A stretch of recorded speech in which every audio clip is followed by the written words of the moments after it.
আপনারা ভারতের বর্ডারের খুব নিকটেই আছেন, বর্ডারের লাইট দেখা যাচ্ছে, হয়তো আমাদের মাইকের আওয়াজ বর্ডার পর্যন্ত পৌঁছে যাচ্ছে। কখন কারে মারা লাগবে, কারে ধরা লাগবে, সব ফয়সালা দিল্লি থেকে হয়। কে ক্ষমতায় যাবে, কে নামবে, ফয়সালা দিল্লি থেকে হয়। কিন্তু বিশ্বাস করো মুসলমান, আগামীর বাংলাদেশে ভারতপন্থী রাজনীতি আর চলবে না।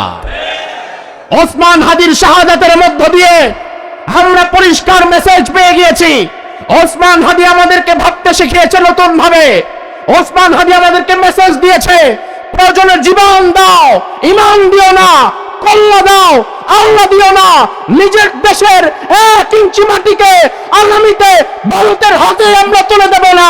ভারতপন্থী রাজনীতি বাংলাদেশে চলবে না। ভারতের অনুসারী যারা হবে তাদেরকেও বাংলাদেশের মানুষ আর ক্ষমতায় নেবে না।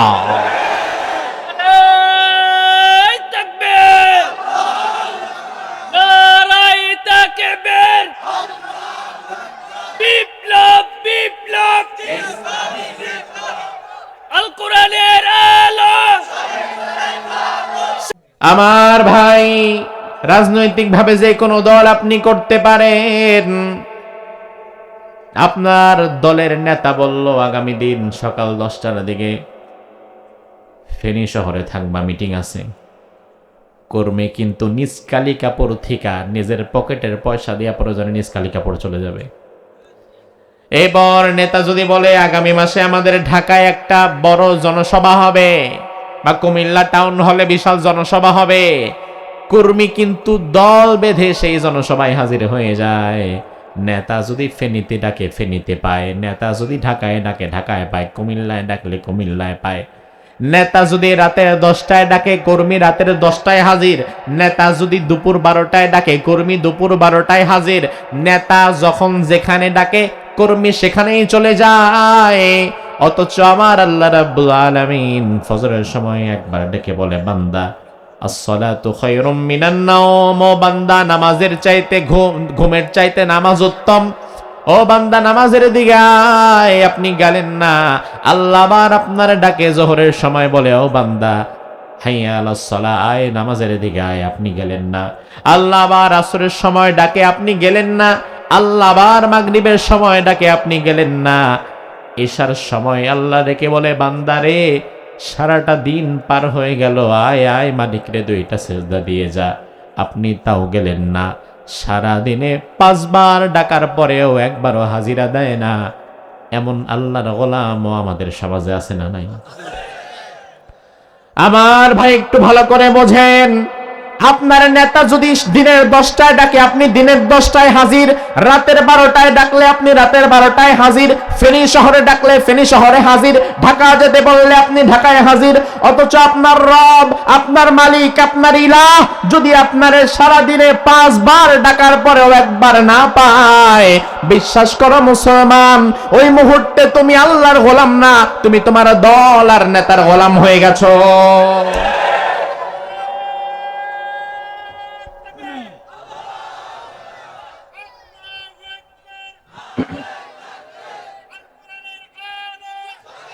আমার ভাই এবার একটু মনোযোগ দেন।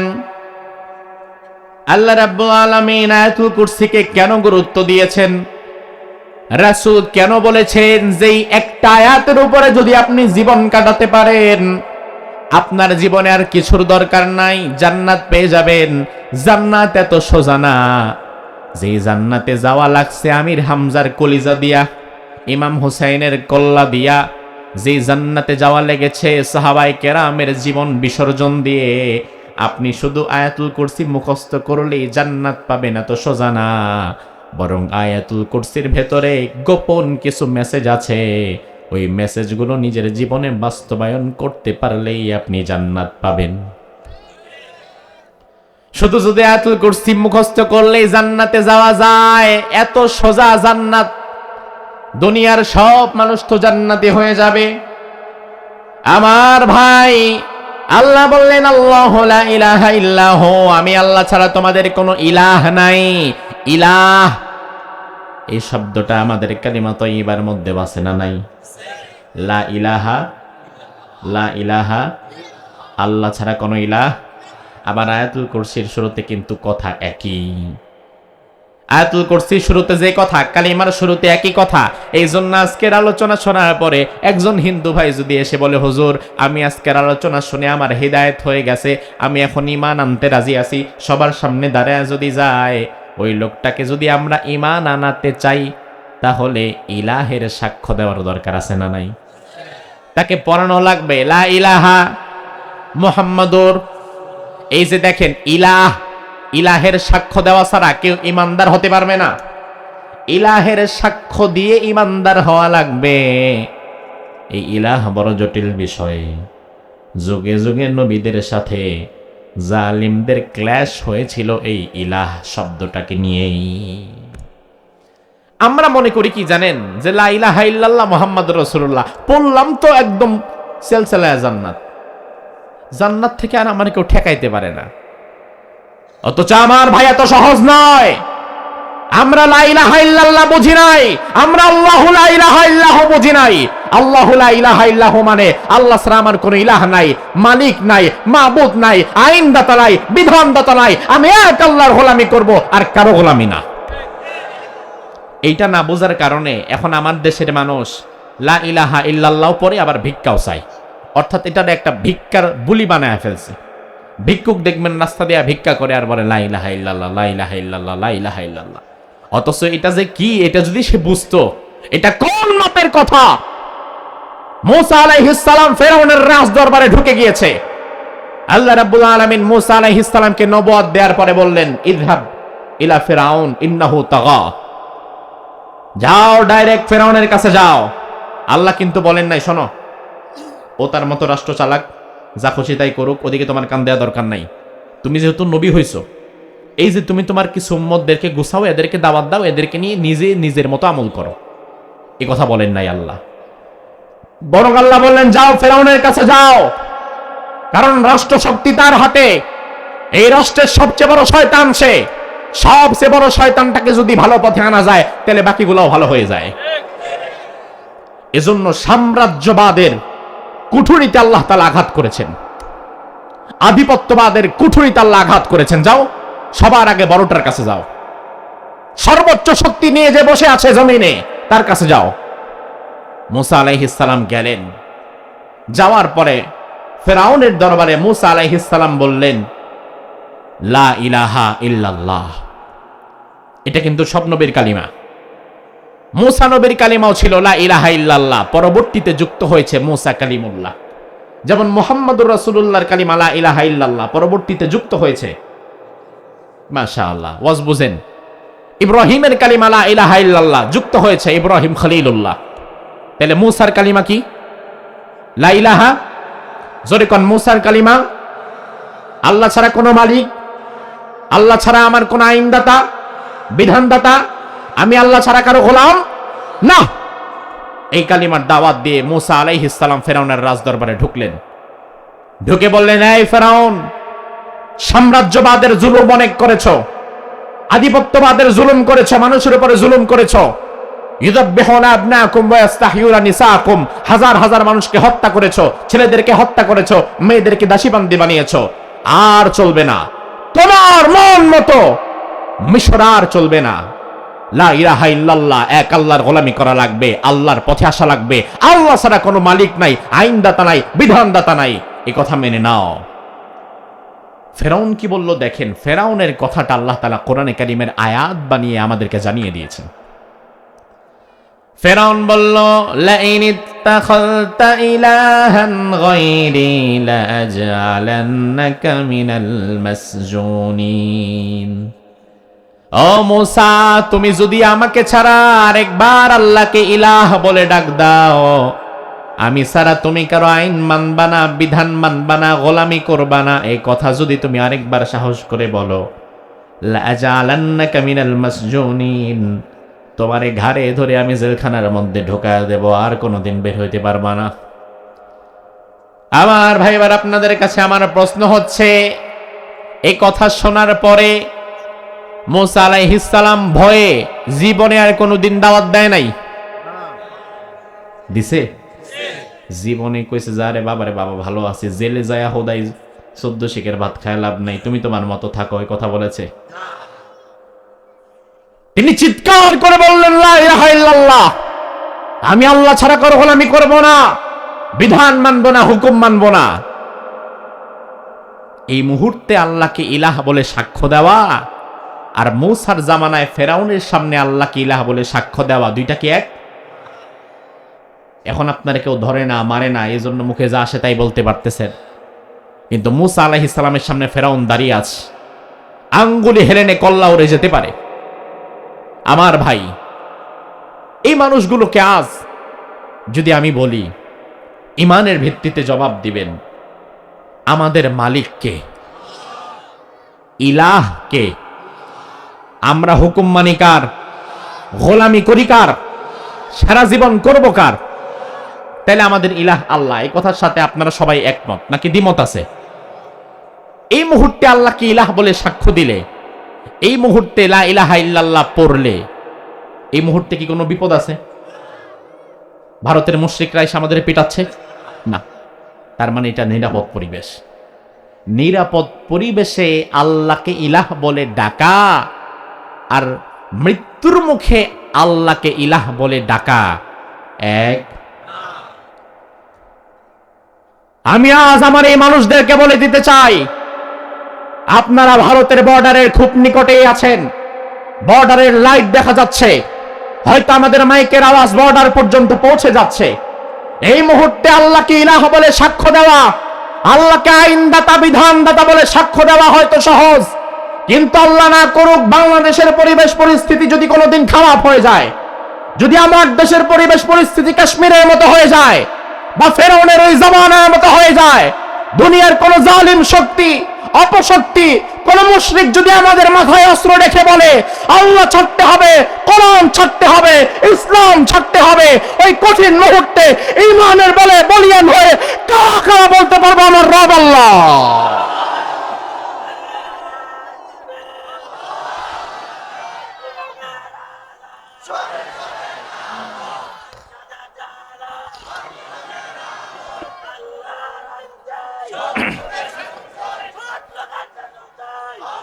আমার ভাইরা লক্ষ্য করেন, ইলাহের সাক্ষ্য দেওয়া ছাড়া ইমানদার কেউ হতে পারবে না। লা ইলাহা ইল্লাল্লাহ বলা ছাড়া কেউ ইমানদার হতে পারবে না। আবার শুধুমাত্র লা ইলাহা ইল্লাল্লাহ পড়লেই যে ইমানদার হওয়া যাবে বিষয়টা কিন্তু তেমনও না। কারণ কালিমা কালিমা কিন্তু এটার মধ্যে পার্থক্য আছে। লা ইলাহা ইল্লাল্লাহ পড়ার পরে আবু বকর চলে গেছে জান্নাতে, কিন্তু লা ইলাহা ইল্লাল্লাহ পড়ার পরে আব্দুল্লাহ বিন উবাই চলে গেছে জাহান্নামে, অথচ কালিমা তো দুইজনই পড়ছে। তার মানে আমার ভাই, শুধু মুখে লা ইলাহা ইল্লাল্লাহ পড়লেই হবে না, এর ভেতরে ভিন্ন কিছু কারণ আছে, ভিন্ন কিছু কাজ আছে। আল্লাহ কোরআনের মধ্যে বললেন, ওয়া মিনান নাসি মান ইয়াকুলু আমান্না বিল্লাহি ওয়া বিল ইয়াউমিল আখির ওয়া মা হুম বিমুমিনিন। দুনিয়ার মানুষের মধ্যে এমন কিছু মানুষ থাকবে যারা বলবে আমরা আল্লাহর প্রতি ঈমান আনলাম, আখিরাতের প্রতি ঈমান আনলাম, আমরা কালিমা পড়লাম, লা ইলাহা ইল্লাল্লাহ পড়লাম। আমার আল্লাহ বললেন, ওয়া মা হুম বিমুমিনিন, আমি আল্লাহ সাক্ষ্য দিলাম তারা ঈমানদার না। তার মানে আমার ভাই, লা ইলাহা ইল্লাল্লাহ পড়লে যে ঈমানদার হওয়া যাবে বিষয়টা কিন্তু তেমনও না। শুধুমাত্র লা ইলাহা ইল্লাল্লাহ মুখে পড়েই যদি ঈমানদার হওয়া যেত, লা ইলাহা ইল্লাল্লাহ মুখে পড়েই যদি জান্নাতে ঢুকে যাওয়া যেত, তাইলে আব্দুল্লাহ বিন উবাই দোষটা করছে কি? সে সারা জীবনে কালিমাটা 1000 বার পড়েছে। আপনি কালিমা শিখছেন আপনার নিজ কালিকাপুর এর ইমাম সাহেবের কাছ থেকে, আর আব্দুল্লাহ বিন উবাই কালিমা শিখছে রাসূলের কাছ থেকে।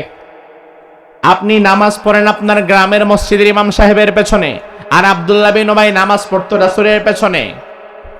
রাসূলের সাথে তার সম্পর্ক ছিল সবচেয়ে বেশি, কিন্তু তবুও জান্নাতে যেতে পারে নাই।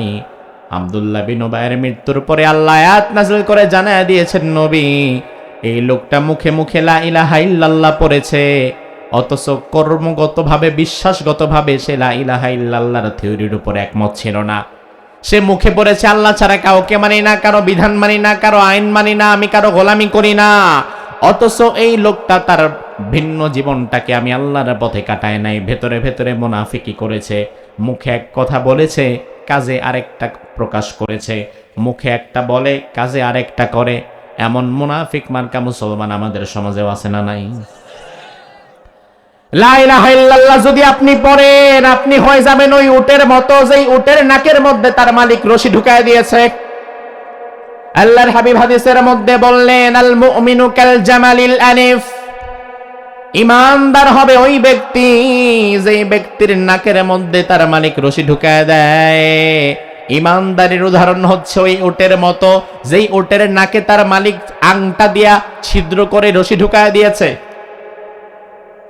আজ থেকে ১৫০০ বছর আগে আরব সমাজে উটের প্রচলন ছিল বেশি, আজকের জামানায়ও বেশি, তবে ১৫০০ বছর আগে আরো বেশি ছিল। তবে উট যত ছিল মানুষ তত ছিল না রাখাল হিসাবে। এই জন্য দেখা যায় তো উট থাকতো ৫০টা, ১০০টা, ১৫০টা, আর ১-১৫০ উট কন্ট্রোল করার জন্য রাখাল থাকতো ২ জন ৩ জন। আমার ভাই একটু জবাব দেন, স্বাভাবিকত শক্তি বেশি কি মানুষের না উটের? কথা কন। এখন যদি ৫০টা উট একজনের হাতে দেওয়া হয়, আর উটগুলা যদি যে যার মতো টান দেয়, একা একজন ব্যক্তি ৫০টা উটের শক্তির সাথে পারবে? এই জন্য তৎকালীন জামানায় বাজার থেকে উট কেনার পরে লোহা গরম করত, শিক গরম করত, শিকের লোহা গরম করে উটের নাকের ভেতরে ঢুকায় দিত, নাকটা ছিদ্র করে ফেলতো, ওই ছিদ্র দিয়া মোটা একটা রশি ঢুকায় দিত। রশি ঢুকায় দেওয়ার পরে ওই রশির এক মাথা থাকতো উটের নাকে বাঁধা, আরেক মাথা থাকতো রাখালের হাতে ধরা। আমার ভাই, উট যতই শক্তিশালী হোক না কেন, নাক তো শক্তিশালী না, নাক নরম। এই জন্য রাখালের হাতে যখন উটের রশি থাকতো, আর রশি যখন উটের নাকে থাকতো, রাখাল যদি ডানে যায় ওটো ডানে যায়, রাখাল যদি বামে যায় ওটো বামে যায়, রাখাল যদি দাঁড়ায় ওটো দাঁড়ায়, রাখাল যদি বসে ওটো বসে। কারণ উট ভালো করেই জানে, আমার রাখাল যদি ডানে যায় আর আমি যদি বামে যাই, তাইলে নাকটা থাকবে না, নাকটা ছিঁড়ে যাবে। আল্লাহর হাবিব বললেন, ইমানদার তুমি যখন বলবা লা ইলাহা ইল্লাল্লাহ, আল্লাহ ছাড়া আমার কোনো আইনদাতা নাই, বিধানদাতা নাই, মালিক নাই, ইলাহ নাই, কেউ নাই, এই কথা বলে ঈমান যখন আনবা, তোমার জীবনে আল্লাহ রাব্বুল আলামিন ঈমানের এক রশি ধরায়া দিয়েছে। এরপর ঈমান আনার পরে তুমি আর মন মতো চলতে পারবা না। ঈমান আনার পরে তোমার ব্যবসা করা লাগবে সেভাবে, তোমার আল্লাহ চাইবেন যেভাবে। ঈমান আনার পরে তোমার পরিবারটা চালানো রাখবে সেভাবে, তোমার আল্লাহ চাইবেন যেভাবে। ঈমান আনার পরে তোমার রাজনীতিটাও করা লাগবে সেভাবে, তোমার আল্লাহ চাইবেন যেভাবে। ঈমান আনার আগের অবস্থার পরের অবস্থা এক না। ঈমান আনার আগে আপনি যা খুশি তাই করেন, তবে ঈমানদার হয়ে যাওয়ার পরে আপনার নাকে আল্লাহ রশি ঢুকায় দিয়েছে। এখন ঈমানের রশি ফলো করে আপনারে চলা লাগবে। ব্যবসার মধ্যে সুদ ঢুকাইতে পারবেন না, পরিবারটারে বেপর্দায় রাস্তা দিয়ে ঘোরাইতে পারবেন না, মানুষের হক মারার রাজনীতি করতে পারবেন না। ঈমানের রশি যেই দিকে, আল্লাহ যেই দিকে যেতে বলবে আপনারে সেই দিকে যাওয়া লাগবে। অন্যথায় ওই উট যদি মালিক ডানে গিয়ে উট যদি বামে যায়, উটের নাক যেমন আর থাকে না। ইমানদার দাবি করার পরেও আল্লাহ যদি ডানে যেতে বলে, আপনি যদি ডানে না গিয়া বামে যান, আপনার ঈমানও কিন্তু আর থাকে না। আমার ভাই, কথাগুলো আমি সহজে বোঝাবার চেষ্টা করছি, ভালো করে বুঝবেন। ঈমানদার আপনারে আল্লাহ জোর করে বানায় নাই, জোর করে বানাইছে না। আমাদের বাংলাদেশের সর্বোচ্চ বাহিনী যেটা, কি বাহিনী?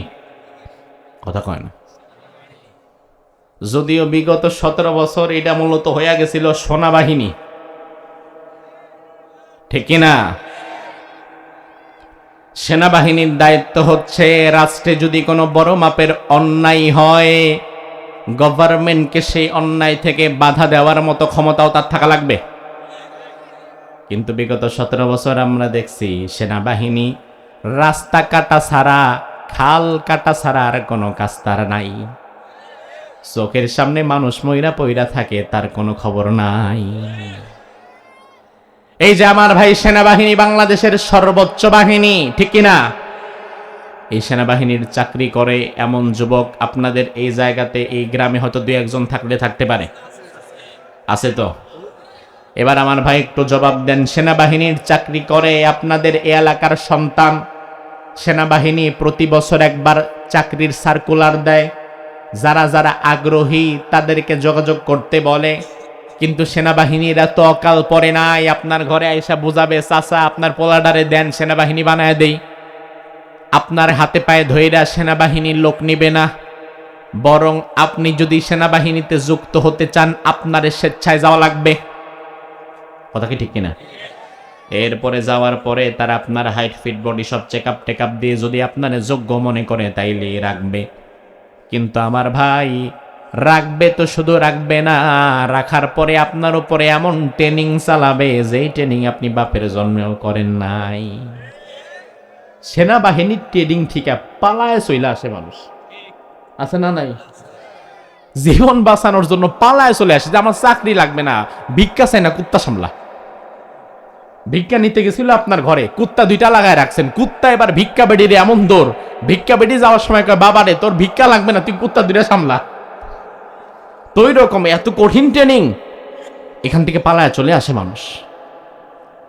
আমার ভাই একটু ভালো করে বোঝেন, সেনাবাহিনীর ট্রেনিং এ যাওয়ার আগে আপনাদের এলাকার ওই ছেলেটা হয়তো বিশাল বড় বড় চুল রাখতো, হাতে বড় বড় নখ রাখতো, যেমনে খুশি তেমনে মোচ রাখতো, যেমন খুশি তেমন জামা পরতো, কিন্তু সেনাবাহিনীর ট্রেনিং এ ঢোকার পরে এখন আর যেমন খুশি তেমন জামা চলে না, যেমন খুশি তেমন নখ চলে না, যেমন খুশি তেমন চুলও চলে না, যেমন খুশি তেমন জুতাও চলে না।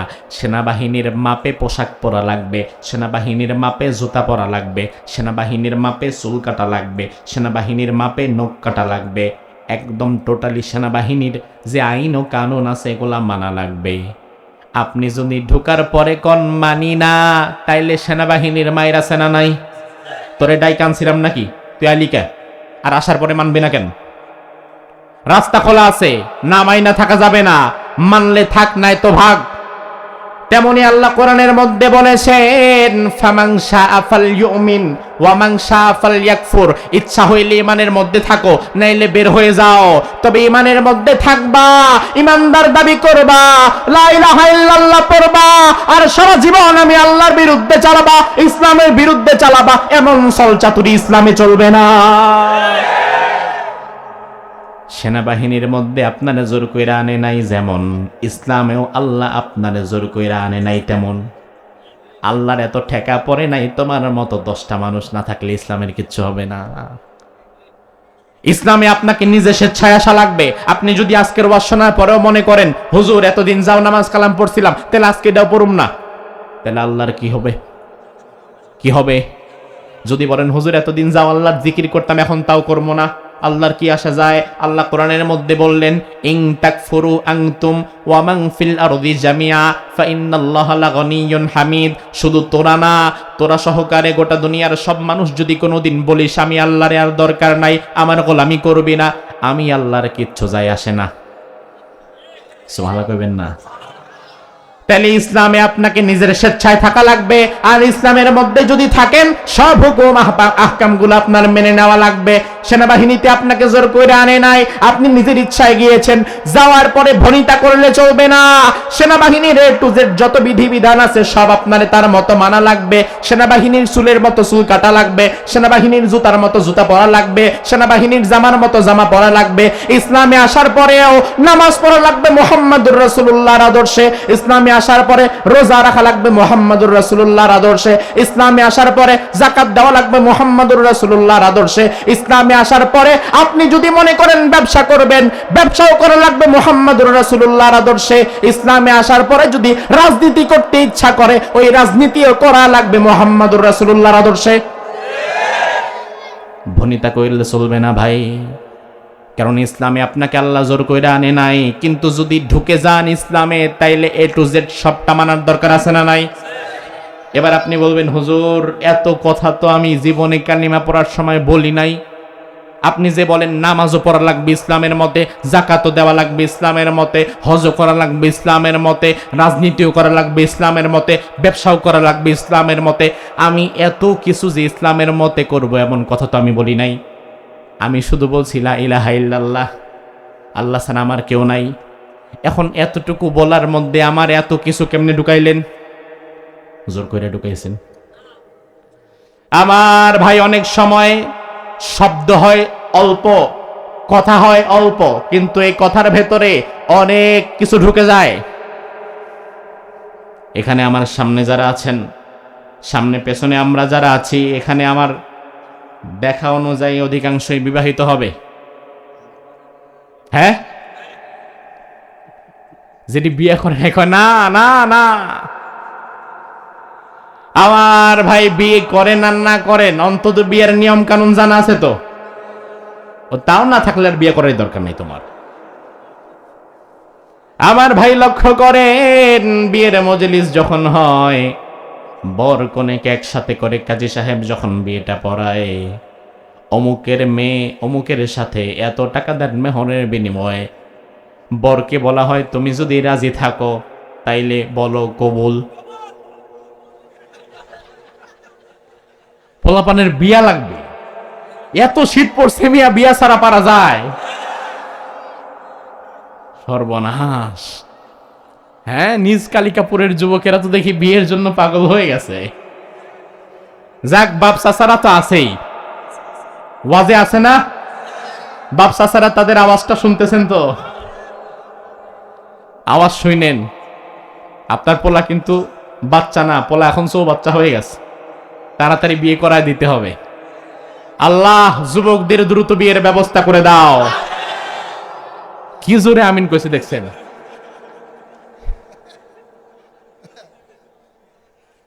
আমার ভাই, এই যে বিয়ের মজলিস, লাগবো না তো সংসার। বউ কইব কেন, কি হয়েছে? প্রথম দিন থেকে জ্বালানি শুরু হয়েছে। চায়ের পাতি নাই, চিনি নাই, কাপ নাই, ফ্রিজ নাই, লুঙ্গি নাই, গামছা নাই, তেল নাই, সাবান নাই, এত কিছু নাই, সব আমার দেওয়া লাগবে নাকি? আর আমি কি বিয়ের সময় বলছি নাকি আমার এত কিছু দিব? আমি তো শুধু বলছি কবুল।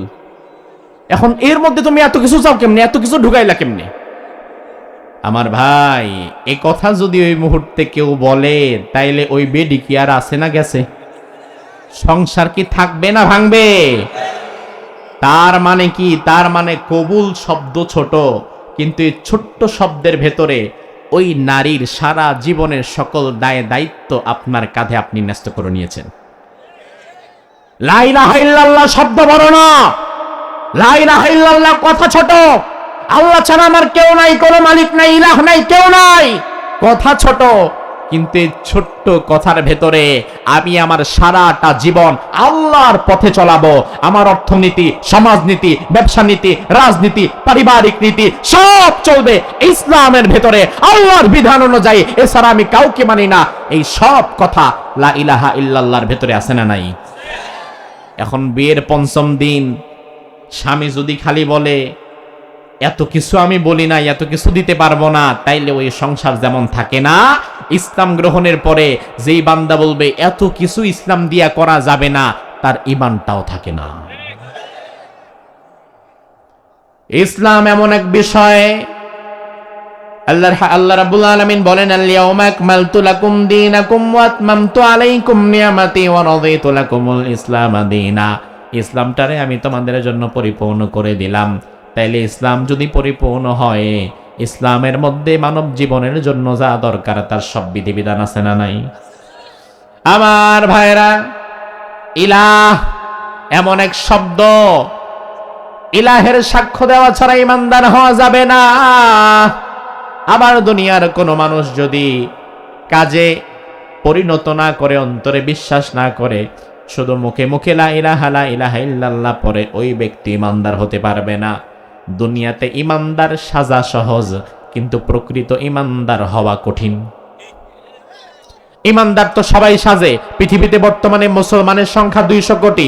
আপনার বিবেকের কাছে আমি প্রশ্ন করে জানতে চাই, এই যে 200 কোটি বর্তমান পৃথিবীতে মুসলমান, আপনার বিবেক কি বলে এই 200 কোটি সবাই কি আসল ঈমানদার?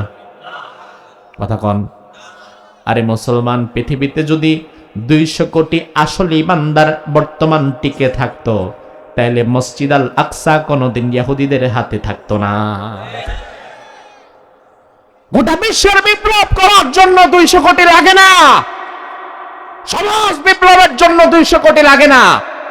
ইসলাম তো সেই দিন ছিল যেই দিন 313 জন ইমানি জজবা নিয়ে দাঁড়িয়ে গিয়েছিল, অপর প্রান্তে হাজারও ছিল। ইসলাম তো সেই দিন ছিল যেদিন খালিদ বিন ওয়ালিদ মুতার প্রান্তরে 3000 সাহাবী নিয়ে দাঁড়িয়ে আছে, 3000। বিপরীতে তৎকালীন পৃথিবীর পরাশক্তি রোমান সৈন্যরা দাঁড়িয়েছিল 2 লাখ। কয় লাখ? হিসাব মিলাইতে পারবেন না, হিসাবটা একবার মিলান। পৃথিবীর বর্তমান পরাশক্তি যাদেরকে ধরা হয় তারা কারা? হ্যাঁ, আমেরিকা। পৃথিবীর সবচেয়ে সভ্য জাতি তারা দাবি করে, অথচ বিশ্বাস করেন আমেরিকা হচ্ছে গোটা পৃথিবীর সবচেয়ে অসভ্য জাতি। আজকের খবর জানেন? ভেনিজুয়েলা, পৃথিবীতে একটা দেশ আছে, নাম শুনছেন? ভেনিজুয়েলার প্রধানমন্ত্রী এবং তার স্ত্রীকে আমেরিকা ভেনিজুয়েলা থেকে উঠায় আমেরিকায় নিয়ে গেছে, আটকে রাখছে। তার কারণ কি? ভেনিজুয়েলার মাটির নিচে 302 মিলিয়ন ব্যারেল তেলের মজুদ আছে। আর আমেরিকার সভ্যতা এমন, পৃথিবীর যেই মাটির নিচে তারা কোনো খনিজ সম্পদ দেখতে পায়, তারা ক্ষুধার্ত হায়নার মতো ওই মাটির উপরে তারা হামলে পড়ে। ভেনিজুয়েলার মাটির নিচে এত খনিজ সম্পদ, 302 ব্যারল তেল, 302 বিলিয়ন ব্যারেল তেল। আমেরিকার কুকুরদের সহ্য হয় নাই, পুরা ভেনিজুয়েলাকে তছনছ করে দিয়ে একটা স্বাধীন দেশ, দেখেন কোন জায়গায় বর্বরতা চলে গেছে। একটা স্বাধীন দেশের সরকার যদি আমেরিকার কথা না শুনে, তাহলে আমেরিকার বাহিনী এসে ওই দেশটাকে তছনছ করে দিয়ে তার প্রেসিডেন্টকে ধরে নিয়ে যেতে পারে, যে কেন তোর দেশে তেল থাকবে, তুই আমার তেল দিবি না। আপনারা তারা সভ্য বলেন? আমেরিকা হচ্ছে গোটা পৃথিবীর সবচেয়ে বড় ডাকাত। আরে ডাকাত তো মিয়া রাত 2টার পরে রাস্তায় দাঁড়ায়, আর ও তো দিনে দুপুরে দাঁড়ায়। ও তো ডাকাত না, ও ডাকাতের বাপ, ও সন্ত্রাস। ও কি? আমেরিকা জঙ্গি, মুসলমানদেরকে বলে জঙ্গি, তারা জিহাদি, তারা এই তারা সেই। আসলে মুসলমানেরা জঙ্গি না, তারা গায়ে পড়ে কাউকে আক্রমণ করে না, গায়ে পড়ে কাউকে মারে না। কিন্তু যারা দিনে দুপুরে এক দেশের প্রেসিডেন্ট আর প্রধানমন্ত্রী, এক দেশের প্রেসিডেন্ট এবং তার স্ত্রীকে তুলে নিয়ে যেতে পারে, বিশ্বাস করো ওরা সভ্য না, ওরা পৃথিবীর অসভ্য জাতি। গোটা পৃথিবীর সন্ত্রাসের মূল হতে আমেরিকা। গোটা পৃথিবীর বর্তমান পরাশক্তি তারা। এই জন্য আমরা তাদেরকে খুব ভয় করে চলি। আপনি দেখবেন ক্ষমতায় যারাই আসে, তারা 2টা দেশের লেজ ধরে থাকতে চায়, হয়তো আমেরিকা নয়তো ইন্ডিয়া। 2 দেশের যে কোনো এক দেশের লেজ তার একটু ধরে রাখা লাগে। তবে আমরা তো এই জাতি না, আরেকজনের লেজ ধরে পা চাটা গোলাম হয়ে বাঁচতে হবে, ওই জাতি তো আমরা না। আমি সেই জাতি, যেই জাতির মহাবীর খালিদ বিন ওয়ালিদ মুতার প্রান্তরে 3000 সাহাবী নিয়ে দাঁড়িয়ে গিয়েছে 2 লক্ষ রোমান সৈন্যদের বিরুদ্ধে। ওই যুদ্ধের ইতিহাস কি, ফলাফল কি? ওই যুদ্ধের ফলাফল হচ্ছে, ওই যুদ্ধে খালিদ বিন ওয়ালিদের তলোয়ার ঝড়ের চেয়ে বেশি দ্রুত গতিতে চলেছে। একটা যুদ্ধে খালিদ বিন ওয়ালিদের 9টা তলোয়ার ভেঙে গেছে। কত হাজার মাথা কাটলে পরে একটা তলোয়ার ভাঙ্গে, বুঝো? 2 লক্ষর বিপরীতে খালিদ বিন ওয়ালিদ মুতার প্রান্তরে দাঁড়িয়ে গিয়েছে। দুনিয়ার কোন শক্তি তার কাছে নাই, শুধু আছে লা ইলাহা ইল্লাল্লাহর ঈমানি শক্তি। ঈমানি শক্তি নিয়ে দাঁড়িয়ে গিয়েছে। ইতিহাস বলে খালিদ বিন ওয়ালিদ ঝড়ের গতিতে তলোয়ারটা ঘোরাতে ঘোরাতে যে দিক দিয়ে ঢুকছিল, খ্রিস্টান রোমক সৈন্যদের কাটা মাথাগুলো টাস টাস টাস টাস করে শুধু নিচের দিকে পড়তেছিল। ঢুকে যাচ্ছিল ভেতরেই, ধরেন হাজারো মানুষ দাঁড়িয়ে আছে অস্ত্র নিয়ে, রোমান সৈন্য। খালিদ বিন ওয়ালিদ ঝড়ের গতিতে বন্দুকখানে ঢুকে গেছে, ঝড়ের গতিতে আবার বের হয়ে গেছে, তাকে কেউ ধরতেও পারে নাই। আর ঢুকার বের হওয়ার মধ্য দিয়ে কয়েক হাজারকে এখানে সে মেরে ফেলছে। তুমি সেই জাতির সন্তান, তুমি সেই মুসলমান। আজকে আমি একজনকে জিজ্ঞেস করলাম, আপনার পাশে যে বর্ডার, ভয় করে? আচ্ছা, আপনার এই প্রশ্নটা করি। তাকে তো বলেছিলাম, সে যে উত্তর দিছে ওটা না বলি। আপনাদের কাছে প্রশ্ন করি, আপনাদের পাশে যে ইন্ডিয়ার বর্ডার, লাইট জ্বলে, বিএসএফ পাহারা দেয়, হাঁটাহাঁটি করে, ভয় করে, ডর লাগে, বাড়িঘর বেচে আরেকদিকে চলে যাওয়ার চিন্তা করতেছেন? বরং আমি তো শুনেছি এই দেশের মানুষ এত সাহসী, বিএসএফ দেখলে বরং তারা আগায়া যায়। আর ওই জাতির দাদা বাবুরা নাকি এমন, যদি এদিক পাশ থেকে কেউ ডাকো দেয় বা এদিকে আসেন, সে আর উল্টা ওদিকে দৌড়ায়। আসলে কথা কি সঠিক? আমি শুনে আসছি এটা। তার মানে তুমি তোমার অস্তিত্ব ভুলে গেল, তোমার রক্ত কথা বলে। কারণ এই রক্ত ভয়ের রক্ত না, এই রক্ত বিপ্লবের রক্ত। কিন্তু দুর্ভাগ্য হচ্ছে আজকে আমাদের যুব সমাজকে মাদক এবং নোংরা রাজনীতির ছোবল দিয়ে তাদের চিন্তা শক্তির উপর একটা আবরণ ফেলে দেওয়া হয়েছে, যার ফলে এই যুব সমাজ এখন আর তার নিজের শক্তিতে বিশ্বাসী না। তার ভেতরে যে কত শক্তি আছে, এনার্জি আছে, স্পিড আছে, এটা সে জানে না। এই যুবকদের অবস্থা হয়ে গেছে ওই হাতির মতো। আমি উদাহরণ দেই, হাতি বিশাল, অনেক শক্তি, কিন্তু হাতির উপরে 8-10 বছরের এক 1.5 ফুটটা পাবলিক বসে থাকে। মাউথ হাতিরে নাড়ায়। জবাব দেন তো, শক্তি বেশি কি হাতির না মাউতের? ও না, আপনাদের এলাকায় মাউতের শক্তি বেশি, হাতির না মাউতের? রাস্তাঘাটে মাঝে মাঝে আমি দেখি সাদাবাজি করে 10-12 বছরের ছোট্ট এক ছেলে হাতির কান নাড়ায় আর হাতির সুর নাড়ায়, তার কাছে টাকা চায়, মানুষের কাছে ভিক্ষা করে। অথচ হাতি যদি কোনোদিন তার শক্তি সম্পর্কে জানতো, তাহলে ঘাড়ের ডারে ফালায়া পিডায়া ওরে দেয়া ভিক্ষা করে। তো তুই আমারে দেয়া ভিক্ষা করাস, তুই আমার দেয়া সাদাবাজি করাস, আর আমার শরীরটা দেখছিস কত বড়। কিন্তু হাতি এটা করে না কেন? তার কারণ হাতির কানের ঠেলায় আমি যে হাতি, আমার পেছনে যে এত বিশাল শরীর, এটা হাতি জানে না। ও মনে করে আমার কান যতটুকু, আমি এতটুকু, আর আমার উপরে যে নাড়াচাড়া দিতেছে ওইটা আমার চেয়ে বেশি বড়। আমার দেশের যুবকদের অবস্থা এখন তেমন হয়ে গেছে। এই যুবকেরা এখন তাদের শক্তি সম্পর্কে জানে না। নোংরা রাজনীতি আর মাদক দ্রব্য দিয়ে, ইয়াবা, বাবা, গাঁজা, ফেন্সিডিল ধরা দিয়ে এই যুবকদের চিন্তা শক্তির উপরে একটা আবরণ ফেলায় দেওয়া হয়েছে। এই আবরণটা যদি কোনোদিন না থাকে, হাতির কান না থাকলে হাতি যেমন তার শক্তি সম্পর্কে জেনে যাবে, এই নোংরা রাজনীতি আর মাদকের সয়লাভ না হলে এই জাতির যুবকেরা একদিন আবার সমাজ বিপ্লবের জন্য দাঁড়িয়ে যাবে। ও যুব সমাজ, তোমার জন্য হয়েছে 2 টাকার টিকটকার হওয়ার জন্য না, তোমার জন্য হয়েছে আরেকজনের মেয়ের পেছনে লাইন ধরার জন্য না, তোমার জন্য হয়েছে সমাজ বিপ্লবের জন্য। তুমি ওসমান হাদির মতো দাঁড়িয়ে যাও, খালিদ বিন ওয়ালিদের মতো দাঁড়িয়ে যাও, তারিক বিন জিয়াদের মতো দাঁড়িয়ে যাও। দুনিয়ার জালিমেরা পালাবার জায়গা পাবে না।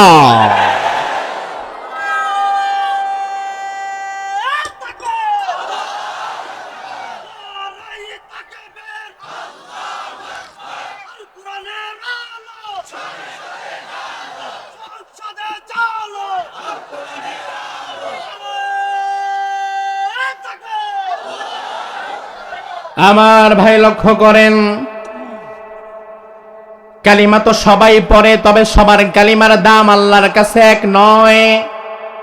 লা ইলাহা ইল্লাল্লাহ সবাই পড়ে, তবে সবার লা ইলাহা ইল্লাল্লাহর দাম আল্লাহর কাছে এক নয়। আবু বকরের কালিমার দাম এত বেশি, ওই কালিমার দ্বারা আবু বকর জান্নাতে চলে গেছে, আর আব্দুল্লাহ বিন উবাই কালিমা পড়ার পরেও তারে জাহান্নামে যাওয়া লাগছে। তার কারণ হচ্ছে শুধু কালিমা মুখে পড়লেই হবে না, সারা জীবন এক আল্লাহ ছাড়া অন্য কারো গোলামি করা যাবে না। এই আদর্শের উপরে টিকে থাকার দরকার আছে না নাই? মিশর পৃথিবীর মধ্যে একটা দেশ আছে, নাম শুনছেন? আমি গত রমজানে সেখানে ছিলাম।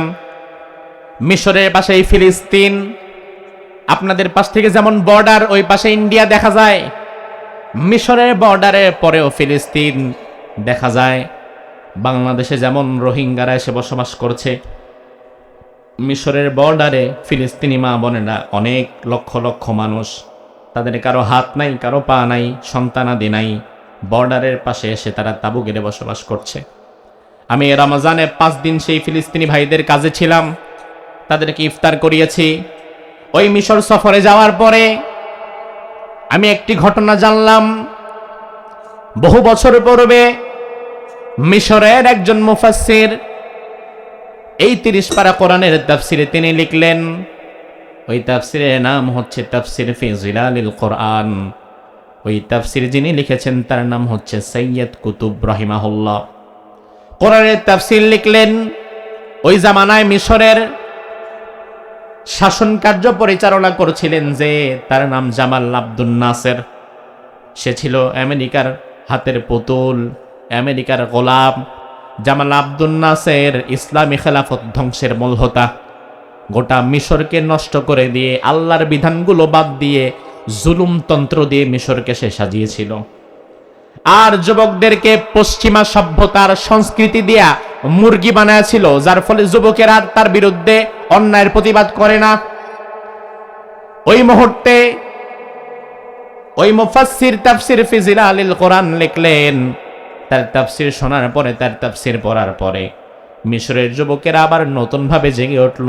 তারা বলল, এক আল্লাহ ছাড়া আমরা কারো গোলামি আর করব না, এক আল্লাহ ছাড়া কারো ইবাদত করব না, দাসত্ব করব না, জামাল নাসেরের বিধানও আমরা আর মানব না। এই খবর চলে গেল জামাল নাসেরের কাছে, প্রেসিডেন্টের কাছে। জামাল নাসের গোয়েন্দা বিভাগের দায়িত্ব দিল, যাও মাঠ পর্যায়ে তোমরা ইনকোয়ারি করো, কেন হঠাৎ যুব সমাজ আমার কথা বাদ দিয়ে আল্লাহর কথা মতো চলতে চায়। গোয়েন্দা বিভাগ এসে বলল, একজন মুফাসসির তাফসীর লিখেছে, তার তাফসীর পড়ে যুবকেরা সঠিক পথ পেয়ে গিয়েছে, এখন আর আপনাকে মানতে চায় না, এখন আল্লাহর গোলামি তারা করবে। সাথে সাথে বলা হলো, এই মুফাসসিরকে জেলের মধ্যে ভরো।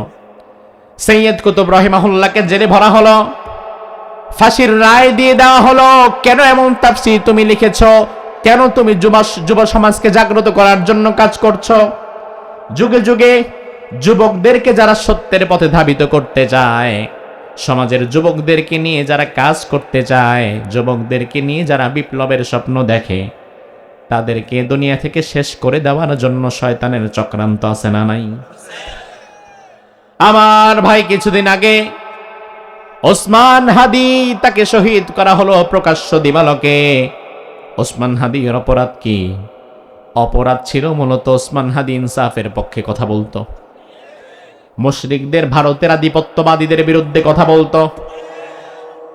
এই জন্য ওসমান হাদিকে প্রকাশ্য দিবালোকে দুনিয়া থেকে বিদায় করে দেওয়া হয়েছে। এই কারণে, তার কারণ দাদা বাবুরা আর এই দেশের দালালেরা ভালো করে হিসাব কষে দেখেছে, ওসমান হাদি যে স্বচ্ছ চিন্তাধারা লালন করে, যুবকদেরকে যেভাবে জাগ্রত করার জন্য কাজ করছে, এই সমাজে যদি ওসমান হাদির মতো আরো কিছু যুবক দাঁড়ায় যায়, তাহলে আগামীর বাংলাদেশে ভারত প্রেমের রাজনীতি আর চলবে না। আমার ভাই, আপনার কি মনে হয় একজন মানুষকে মারার জন্য বর্তমান বেশি টাকা লাগে না? এক গাঁজাখোররে হাতের মধ্যে 10,000 টাকা ধরায় দিয়া যদি বলেন, গাঁজা খাওয়া মদ খাওয়া, মরে মেরে ফেলা, ওই গাঁজাখোর গাঁজার ঠেলায় ওই বেডারে মাইরা ফেলবে মাত্র 10,000 টাকার কারণে। সেইখানে ওসমান হাদিরে মারার জন্য ব্যয় করা হয়েছে 219 কোটি টাকা, এক ব্যক্তিরে মারার জন্য। অথচ ওসমান হাদির কোনো বডিগার্ড নাই, লোক নাই, দল নাই, কিচ্ছু নাই। কিছু না থাকার পরেও ওসমান হাদিরে মারার জন্য যখন 219 কোটি টাকা ব্যয় করা হয়, তখন তোমার বুঝে নেওয়া লাগবে এটা ন্যাশনাল লেভেলে না, খেলাটা হয়েছে ইন্টারন্যাশনাল লেভেলে। কারণ তারা ভয় পেয়ে গেছে, ওসমান হাদি যেমন আধিপত্যবাদীদের বিরুদ্ধে রাজনীতি শুরু করেছে, বাংলাদেশে ভারতপন্থী রাজনীতি চলবে না, বাংলাদেশপন্থী রাজনীতি করা লাগবে, এমন একটা নতুন পথ সে জাতিকে দেখাচ্ছে। তার পথে যদি যুব সমাজ হাঁটা শুরু করে, তাহলে ভবিষ্যৎ বাংলাদেশে দাদা বাবুদের ব্যবসা চলবে না। কিন্তু ওসমান হাদির মৃত্যুতে তোমরা কি থেমে যাবা? থেমে যাবা? এই সমাজ পরিবর্তনের জন্য প্রত্যেক গ্রাম থেকে ওসমান হাদিকে তৈরি হওয়া লাগবে। আমার ভাই, লক্ষ্য করেন, ওই মুফাসসিরকে জেলে ভরা হলো। তুমি যুবকদেরকে কেন জাগায়া দিচ্ছ? কেন যুবকদেরকে সমাজ বিপ্লবের কথা বলছো? কেন আল্লাহর পথে ডাকছো? বিনিময় তোমার ফাঁসি দেওয়া হবে। ওই যুবক, ওই মুফাসসির বললেন, কোনো সমস্যা নাই, আমি ফাঁসির জন্য প্রস্তুত। ফাঁসির দিন তারিখ নির্ধারিত করা হলো। নির্ধারিত দিনে কিছু সময় পরে তার ফাঁসি। উনি কোরআনে কারীম পড়ছিলেন হাতের মধ্যে নিয়ে, কোরআন, একটু পরেই ফাঁসি। এমন সময় আমার মতো টুপিওয়ালা দাড়িওয়ালা আরেক ব্যক্তি আসছে, এসে এবার তাকে বলছে, হুজুর আমি জেলখানা মসজিদের ইমাম। যেহেতু মিশর মুসলিম দেশ হলে জেলখানার ভেতরেও নামাজের জন্য একটা জায়গা আছে না নাই? এখন তো নামাজের জায়গা পৃথিবীর প্রায় সব দেশেই। আমি গত 3 মাস আগে আসছিলাম সিঙ্গাপুর থেকে মাহফিল করে। সিঙ্গাপুরের পৃথিবীর সবচেয়ে হাই ক্লাস এয়ারপোর্ট সিঙ্গাপুরের ইন্টারন্যাশনাল চাঙ্গি এয়ারপোর্ট। এর চেয়ে নাম্বার 1-এ পৃথিবীতে আর কোনো এয়ারপোর্ট নাই যেটা সিঙ্গাপুরে আছে। আমি চিন্তা করলাম এত বিশাল এয়ারপোর্ট, হারায় যাবেন আপনি একদিক দিকে ঢুকলে আরেক দিকে। চিন্তা করলাম যে এখানে কি কোনো মসজিদ আছে। আমি খুঁজতে খুঁজতে ঠিকই মসজিদ পেয়ে গেলাম। আপনাদের এই মাঠটা যতটুকু হবে সিঙ্গাপুর এয়ারপোর্টের ভেতরে, এই মাঠটা না হলেও মোটামুটি এর অর্ধেক অংশ এরকম একটা বড় মসজিদ, নামাজের জায়গা আমি পেয়ে গেলাম। তার মানে বুঝলাম যে পৃথিবীর অন্যান্য দেশেও, মুসলমান দেশ হওয়া লাগবে না, যে কোনো দেশে এখন মুসলমানদের নামাজের জন্য মসজিদ আছে না নাই? তো ওই লোক এসে বলল, আমি জেলখানা মসজিদের ইমাম, নামাজ পড়াই। আর আজকে যেহেতু আপনার ফাঁসি, আমাকে পাঠানো হয়েছে যেন আপনাকে কালিমাটা পড়ায় দেই, কারণ মুসলমান হিসাবে মরার আগে একটু কালিমাটা পড়া লাগবে। জামাল আব্দুল নাসেরের জেলখানা মসজিদের সেই ইমামের কথা শুনে সৈয়দ কুতুব রহিমাহুল্লাহ বললেন, ভাই কালিমা আমি পারি, তা আমার এই কালিমা আপনার পড়ানো লাগবে? আমি তো কালিমার ব্যাখ্যা কোরআনের তাফসীর নিজে লিখেছি, আর এর অপরাধী তো আজকে আমার ফাঁসি হচ্ছে। আর এই কালিমা এইটা আপনি আবার আমাকে নতুন ভাবে পড়াবেন, আপনার ফায়দা কি? ওই ইমাম সাহেব বলল, হুজুর আমার ফায়দা হচ্ছে আমি যদি 2-4-10 জনকে পুরা মাসে কালিমা পড়াইতে পারি মরার আগে, তাহলে এটা আমার একটা এক্সট্রা ইনকাম, বোনাস, এটা জমা হয়। সৈয়দ কুতুব রহিমাহুল্লাহ বললেন, ভাই আপনার কালিমা নিয়ে আপনি আমার চোখের সামনে থেকে সরে যান, কারণ যেই কালিমার ব্যাখ্যা লেখার কারণে জালিম স্বৈরাচার জামাল নাসের আমারে ফাঁসির মধ্যে ঝুলায় দেয়, ওই কালিমা পড়ানোর কারণে যদি জালিম স্বৈরাচার তোমারে পয়সা দিয়া পালে, তাইলে বোঝা লাগবে তোমার কালিমা আর আমার কালিমা দেখতে এক হলেও আসলে এক না। আমার কালিমা আমাকে অন্যায়ের বিরুদ্ধে প্রতিবাদ করতে শেখায়, আর তোমার কালিমা অন্যায়ের কাছে বিক্রি হওয়া শেখায়। এই দুই কালিমা কি এক হবে? আমার ভাই, সে আল্লাহ রাব্বুল আলামিন বলেন, আল্লাহু লা ইলাহা ইল্লাহু, আমি এমন আল্লাহ, আমি ছাড়া তোমাদের কোনো ইলাহ। আমরা বললাম, আল্লাহ আপনার আরো কোনো পরিচয় আছে নাকি? আল্লাহ বললেন, আল হাইয়ুল কাইয়ুম, আমি এমন আল্লাহ, আমি চিরঞ্জীব, আমার কোনো মৃত্যু নাই, আমি কাইয়ুম, আমি সবকিছুর নিয়ন্ত্রণকারী।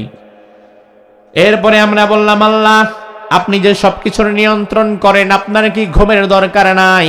আপনার কি কোনো বিশ্রামের দরকার নাই? আল্লাহ বলে, শোনো, লা তাখুযুহু সিনাতুন ওয়ালা নাওম। পারেন না কেউ? না পড়বেন কেন? ওয়াজ আজকে সব আপনারা দিয়ে করাবো, এই নিয়ত করে আসছেন, পড়েন, লা তাখুযুহু সিনাতুন ওয়ালা নাওম। আল্লাহ বলে, ও বান্দা, আমার কোনো ঘুম নাই, আমার কোনো তন্দ্রা। 30 ডিগ্রি তাপমাত্রা দিলেই তো আমাদের চাঁদনি গরম হয়ে যায়, পুকুরের পানি সিদ্ধা গরম হয়ে যায়। আর ওই সূর্যটাকে আল্লাহ রাব্বুল আলামিন মাথার 1 ইঞ্চি কাছে এনে দিবেন, পায়ের নিচে থাকবে তামা। সূর্যের সুইচটা যখন আল্লাহ অন করে দিবেন, সাথে সাথে পুরা হাসরের মাঠটা উত্তপ্ত গরম কড়াইয়ের চাইতেও বেশি হিট হয়ে যাবে। দাঁড়ায় থাকা যাবে না, মাথার চান্দি ফেটে যাবে, মানুষেরা ঘেমে হয়রান হয়ে যাবে, এসিডের পানির মতো মানুষের শরীর থেকে ঘাম ঝরতে থাকবে। ওই মুহূর্তে আমার ভাই, মানুষেরা সুপারিশের জন্য নবীদের কাছে যাবে, আদম আলাইহিস সালামের কাছে যাবে। আদম নবী বলবে, আমি সুপারিশ করতে পারবো না, কারণ আমি যদি আল্লাহরে বলি আল্লাহ সুপারিশ করেন, আল্লাহ যদি আমারে বলে আদম তুমি আসছো আরেকজনের সম্পর্কে কথা বলতে, অথচ তোমারে বলছিলাম ওই গাছের কাছে যাইতে না, ফল খাইতে না, এখন তুমি যে আরেকজনের জন্য ওকালতি করবা, তোমার আমলনামার হিসাব আগে দিয়া যাও। আদম নবী বলবে ও উম্মতেরা, আমি সুপারিশ করতে পারবো না। উম্মতেরা সবাই চলে যাবে নূহ আলাইহিস সালামের কাছে। নূহ আলাইহিস সালাম বলবে, আমি পারবো না, কারণ দুনিয়ার সব নবীকে আল্লাহ তাআলা একটা বিশেষ দোয়া দিয়েছিল, ওই দোয়াটা করলেই আল্লাহ কবুল করে নেয়। আমি বলেছিলাম, আল্লাহ আমার জাতিরে তুমি বন্যা দিয়া ডুবায়া দাও, ওই দোয়াটা আমি তখন করেছিলাম। আজকে আমার আল্লাহ যদি আমারে বলে নূহ তুমি তোমার জাতিরে বন্যা দিয়া না ডুবাইয়া তাদের জন্য তো হেদায়েতের দোয়াটাও করতে পারতা, এটা কেন করো নাই? জবাবটা দাও, তাইলে আমি তো আটকে যাব। নূহ আলাইহিস সালাম বলবে আমি কথা বলতে পারবো না। ইব্রাহিমের কাছে মানুষ চলে যাবে, ইব্রাহিম বলবে আমিও পারবো না। মুসা আলাইহিস সালাম বলবে আমিও পারবো না। ঈসা নবী বলবে আমিও পারবো না। আল্লাহ কোরআনের মধ্যে বললেন ইয়াউমা ইয়াকুমুর রূহু ওয়াল মালাইকাতু সাফফা লা ইয়াতাকাল্লামুনা ইল্লা মান আদিনা লাহুর রহমানু ওয়া ক্বালা সাওয়াবা। ওই কঠিন দিনে ভয়াবহ অবস্থা এমন হয়ে যাবে, জিব্রাইল সব ফেরেশতাদের সরদার, ওই জিব্রাইল পর্যন্ত চুপচাপ হাতটা বেঁধে নিচের দিকে তাকায় দাঁড়ায় থাকবে। আল্লাহর সাথে কথা বলার মতো সাহস কারো হবে না। তাইলে আমার মুসলমান ভাইরা বিবেক খাটাও। যেই কঠিন দিনে আদম নবী বলবে আমি আল্লাহর সাথে কথা বলতে পারবো না, নূহ নবী বলবে আমি পারবো না, জিব্রাইল পর্যন্ত চুপচাপ দাঁড়ায় থাকবে, ঈসা মুসা ইব্রাহিম খলিল পর্যন্ত কথা বলবে না। তোমার দুনিয়ার কোন পীর বাবা যদি বলে ওই দিন আমি তোমারে পার করায়া দিব, আমি তোমার জন্য সুপারিশ করব, তাইলে বোঝা লাগবে ওটা পীর না, ওটা হচ্ছে সাক্ষাৎ শয়তান। কারণ তোমার মর্যাদা নবীদের চাইতে বেশি হয় নাই। নবীরা যদি বলে আমি পারবো না, তাইলে তুই বেটা কোথাকার কে? আমার ভাই কোরআনের মধ্যে আল্লাহ বললেন ইয়াউমা ইয়াফিরুল মারউ মিন আখিহি ওয়া উম্মিহি ওয়া আবি ওয়া সাহিবাতিহি ওয়া বানি। ওই হাসরের ময়দানটা এত কঠিন হবে, বাবা তার সন্তান দেখলে পালায়া যাবে, সন্তান বাবারে দেখলে পালায়া যাবে, ভাই তার ভাইকে দেখলে পালায়া যাবে। কথাগুলো কোরআনের মধ্যে আছে না নাই? আমার ভাই এই আয়াত তো আমার জন্য প্রযোজ্য। আমিও ওই দিন আমার বাপের দেখা পালাবো। আপনি আপনার সন্তানকে দেখে পালাবেন, পরিচয় দিবেন না, নিজের চিন্তা করবেন। তাইলে তোমার পীর সাহেব হুজুরও কারো না কারো ছেলে, কারো না কারো বাবা। ওই বেটা তো ওই দিন নিজেই তার সন্তানকে দেখে নিজেই পালাবে, সেখানে তুমি মুরিদ কোথাকার কে? আমার ভাই তাইলে শাফাত তো আমাদের লাগবে, কারণ আমাদের আমল দিয়ে তো আমরা জান্নাতে যেতে পারবো না। বিশ্বনবীর শাফাত আমাদের কিয়ামতের ময়দানে দরকার আছে না নাই? আল্লাহর হাবিব এবার চমৎকার একটা হাদিস বলেছেন, ওই হাদিসটা শুনলে আমাদের কলিজাটা জোড়ায়া যায়। এই হাদিসটা বলে আলোচনা শেষ করব, আর একটু ধৈর্য সহকারে বসতে পারবেন? কষ্ট হচ্ছে? আল্লাহর হাবিব হাদিসের মধ্যে বললেন উম্মতেরা শোনো, আতানি আতিম মিন ইনদি রাব্বি ফাখায়্যারানি বাইনা আন ইউদখিলা নিসফা উম্মতি আল জান্নাহ ওয়া বাইনা আশ-শাফাআহ। একদিন হঠাৎ করে আল্লাহর পক্ষ থেকে একজন ফেরেশতা আমি নবীর কাছে আসলেন। সুবহানাল্লাহ কয় না? কার পক্ষ থেকে? আমার ভাই ফেরেশতা আসা মানে ফেরেশতা নিজের ইচ্ছায় আসতে পারে না, ফেরেশতা নিজের ইচ্ছায় একটা পা দিতে পারে না, ফেরেশতা নিজের ইচ্ছায় চলতে পারে না। ফেরেশতা হচ্ছে রোবটিক, তাকে যেই সফটওয়্যারে বানানো হয় সে শুধু সেটাই করে। তাহলে ফেরেশতা রাসূলের কাছে আসা মানে হচ্ছে তাকে পাঠিয়েছেন কে? আল্লাহর হাবিব বলেন ওই ফেরেশতা এসে আমারে বলল, ও প্রিয় নবী, আজকে আপনার রব আল্লাহ তাআলা দুইটা অফার আপনাকে করেছেন, তবে দুইটা অফার একসাথে নেওয়া যাবে না, যে কোনো একটা বাছাই করা লাগবে, একটা নিলে আর একটা বাদ। বিশ্বনবী বললেন কি অফার বলো? অফারগুলো শোনেন, বড় মজার, কলিজা জোড়ায় যায়। ওই ফেরেশতা বলল, নবী আপনার রব আল্লাহ আজকে আপনাকে অফার করেছেন, কিয়ামত পর্যন্ত আপনার যত উম্মত দুনিয়াতে আসবে, বর্তমান দুনিয়াতে নবীর উম্মত দাবিদার মানুষ আছে 200 কোটি। জোরে কোন কয়শো কোটি? তাহলে পূর্বে আরো বিদায় হয়ে গেছে এমন হাজার হাজার কোটি আছে না নাই? আর ধরেন কিয়ামত কথার কথা যদি আরো 100 বছর পরে হয়, এতদিনে কি উম্মত কমবে না আরো বাড়বে? ধরেন কিয়ামত পর্যন্ত রাসূলের উম্মত যদি হয় 10,000 কোটি, কথার কথা বললাম, কিয়ামত পর্যন্ত যদি রাসূলের উম্মত হয় 10,000 কোটি, আল্লাহর অফারটা হচ্ছে ও নবী আপনার উম্মত হওয়ার কারণে অর্ধেক মানুষকে বিনা হিসাবে আল্লাহ জান্নাত দিয়ে দিবেন। এত আস্তে কইলেন? টোটাল রাসূলের উম্মতের সংখ্যা হিসাব করে অর্ধেক উম্মতকে শুধুমাত্র রাসূলের উম্মত হওয়ার কারণে আল্লাহ জান্নাত দিয়ে দিবেন। আমার ভাই বুদ্ধিমান যারা, তারা অফার একটা শুনে লাভ দেয় না, বরং আরেকটা কি ওটাও শোনা লাগে। আল্লাহর হাবিব বললেন শুনলাম বড় মজার অফার, তবে আরেকটা অফার কি? ফেরেশতা বললেন, আরেকটা অফার হচ্ছে শাফা। আল্লাহ তাআলা আপনাকে কিছু সময়ের জন্য শাফাতের অনুমতি দিবেন। বিশ্বনবী বললেন, ফাখতারাতুশ শাফা, আমি অর্ধেক উম্মতকে জান্নাতে নেওয়ার অফার না নিয়া শাফাতের অফারটাই রেখে দিলাম। আমার ভাই, তার কারণ রাসূল বললেন, আমার বিশ্বাস অর্ধেক উম্মতরে আল্লাহ যে জান্নাতে দিবেন, আমার হাতে যদি শাফাতের কোনো চাবিকাঠি আল্লাহ সাময়িকের জন্য দেয়, আমি নবী তো তার চাইতে বেশি জান্নাতে নিব। আমার ভাই, হাদিসটা শুনলে আমাদের ভালো লাগে কিনা? তাহলে একটু মজা করে কোন সুবহানাল্লাহ। এইবার একটু কষ্টকর কথা শুনেন, কারণ হাদিসটা যদি এখানে শেষ হয়ে যেত আমরা বেঁচে যেতাম। কি বিপদে পড়ছি, হাদিসটা আরেকটু আছে, শেষ হয় নাই। তাহলে মজার অংশ যেহেতু শুনছেন, ফুলের গন্ধ যেহেতু নিছেন, একটু কাটার বাড়িও খায়া যান।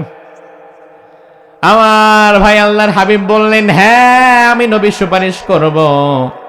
ওয়াহিয়া লিমান মাতা লা ইউশরিকু বিল্লাহি শাইআ, আমার ওই উম্মতের জন্য সুপারিশ করব, আমার যে উম্মত দুনিয়াতে আল্লাহর সঙ্গে কোনোদিন শরীক করে নাই।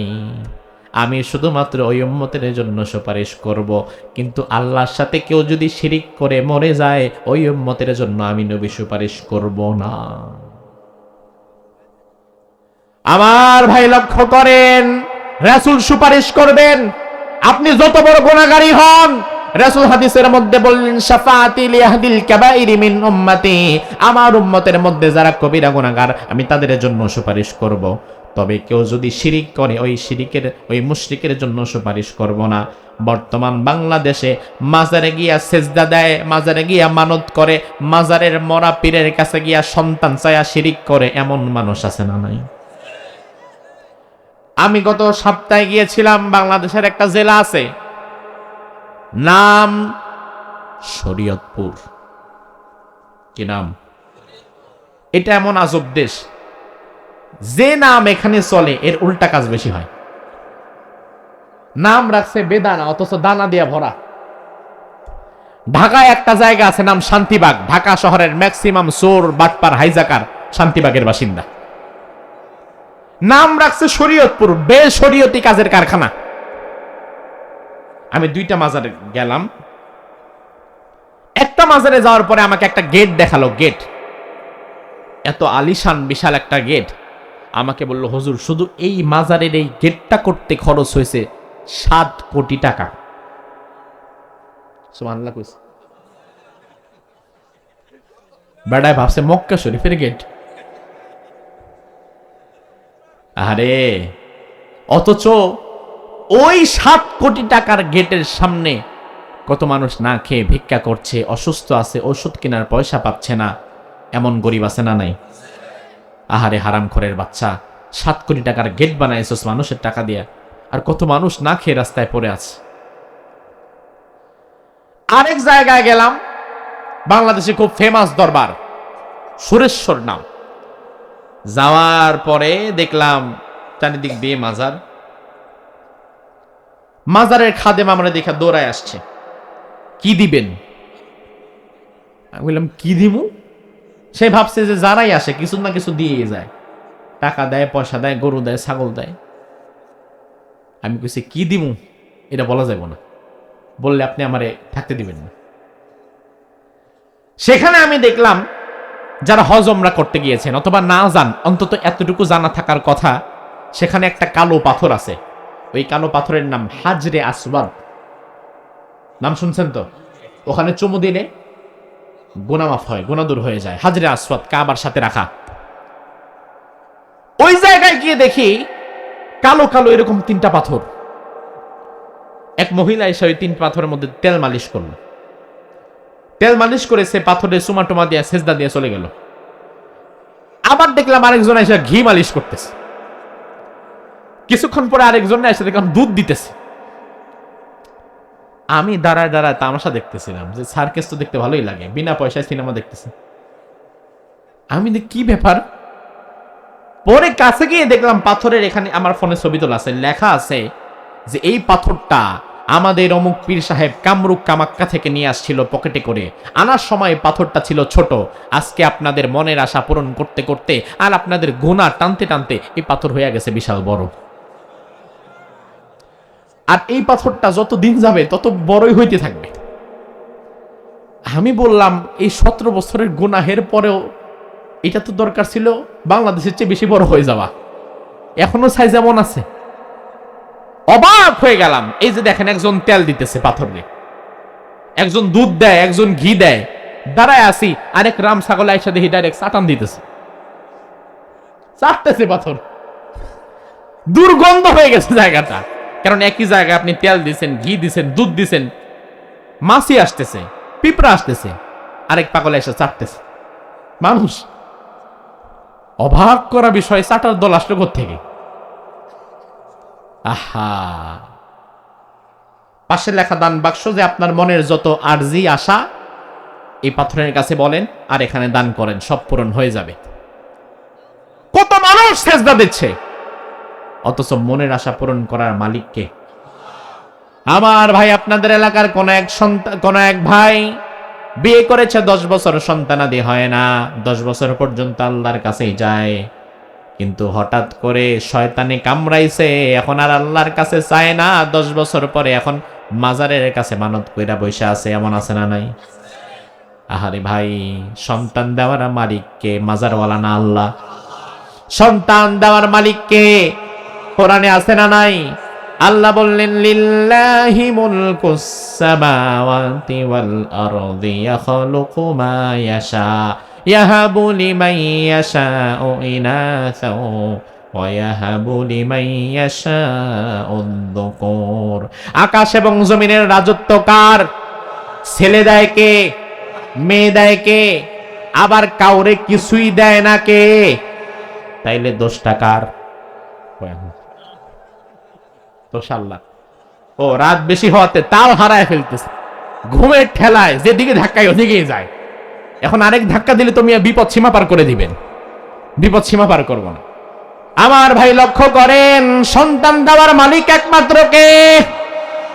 আর ওই সন্তান আপনি যদি কোনো পীরের কাছে চান, কোনো মাজারের মরা পীরের কাছে চান, তাহলে বোঝা গেল ওই পীরকে আপনি আল্লাহর সমকক্ষ বানায় ফেলেছেন। আল্লাহর সমকক্ষ কাউকে বানানোটা শিরিক। কি? আর শিরিক যে করে, নবী বলেছেন আমি তার জন্য শাফাত করব না। এবার আপনি বলবেন, হুজুর আল্লাহ বাঁচাইছে, আমার পোলামাইয়ার অভাব নাই, আমার মাজারে যাওয়া লাগে না, আমার এমনি হয়। কিন্তু আমার ভাই, আপনি হয়তো শিরিক করেন আরেক জায়গায়, কারণ বাংলাদেশের মানুষ সবাই এক ঘাটের পানি খায়া ইমান হারায় না, এক একজন এক এক ঘাটের পানি খায়া ইমান হারায়। আপনি হয়তো শিরিক করেন না, মাজারে যান না, আপনি হয়তো আরেক জায়গায় গিয়া শিরিক করেন। এমন একটা রাজনৈতিক দল আপনি করেন, আপনার দলের নেতা ফেনীতে এসে ভাষণ দিয়ে গেছে লক্ষ লক্ষ মানুষের সামনে, আপনিও সেখানে উপস্থিত ছিলেন। আপনার নেতা বলল, ভাইরা আমার, সামনে নির্বাচন, জনগণের জন্য কাজ করা লাগবে, আমাদেরকে সংঘবদ্ধ থাকা লাগবে, আমাদেরকে কোনো প্রকার খারাপ কাজে জড়ানো যাবে না, জনগণকে আমাদের সাথে রাখা লাগবে। জনগণ যদি আমাদেরকে চায় তাহলে আমরাই সরকার গঠন করব, কারণ জনগণই হবে সকল ক্ষমতার উৎস। আপনি নেতার কথা শুই না হাততালি দিলেন, সুন্দর বক্তৃতা দিছে, একের কথা বলছে। তবে আমার ভাই, আপনার নেতা সব কথা বলেছে ঠিক, জনগণের জন্য কাজ করা লাগবে, আপত্তি নাই, জনগণ সাথে থাকলে আপনারা সরকার গঠন করবেন, তাতেও আপত্তি নাই। তবে আপনার নেতা যখন বলেছে সকল ক্ষমতার উৎস জনগণ, এখানে আপত্তি আছে না নাই? কারণ আপনার নেতা কিন্তু ক্ষমতার মালিক জনগণে বানায় দিছে, অথচ কোরআন তো ভিন্ন কথা বলে। কোরআন বলে, তাবারাকাল্লাযী বিয়াদিহিল মুলক, সকল ক্ষমতার মালিককে। আবার আল্লাহর কাতের মধ্যে বললেন, আন্নাল কুওয়াতা লিল্লাহি জামিআ, সকল ক্ষমতার একমাত্র মালিক আমি আল্লাহ। তাহলে কোরআন একাধিক আয়াতে বললেন সকল ক্ষমতার মালিক আল্লাহ। ও মুসলমান, জবাব দাও, ক্ষমতার মালিক কে? তাইলে তোমার নেতা যদি বলে ক্ষমতার মালিক জনগণ, তোমার নেতা জনগণের ক্ষমতাটাই না আল্লাহর ক্ষমতার সাথে লাগায়া দিছে। তোমার নেতা মাজারে যায় নাই, কিন্তু শিরিক করে বসে আছে, আর ওই নেতার পেছনে হাততালি দিয়া তোমার ঈমানটাও তো শেষ। শিরিক যে করে তার যেমন ঈমান শেষ, যে শিরিক করাকে পছন্দ করে, সাপোর্ট করে, তারও কিন্তু ঈমান শেষ। আমার ভাইরা, এই জন্য সর্বশেষ কথা হচ্ছে, নবীর শাফাত যদি আমরা পেতে চাই, শিরিক করা যাবে না, মুশরিকদের গোলামি করা যাবে না। এই পৃথিবীতে মুসলমান জাতির জন্য সবচেয়ে বড় দুশমন হচ্ছে দুইটি জাত। কোরআনে আল্লাহ বলছেন, লাতাজিদান্না শাদ্দান নাস আদাওয়াতাল লিল্লাযিনা আমানুল ইয়াহুদা ওয়াল্লাযিনা আশরাকু। এই পৃথিবীতে মুসলমানদের দুশমন দুইটা জাতি। জোরে বলেন, কয়টা জাতি? জোরে, ডরায়েন না, গুলি করবে না, জোরে বলেন।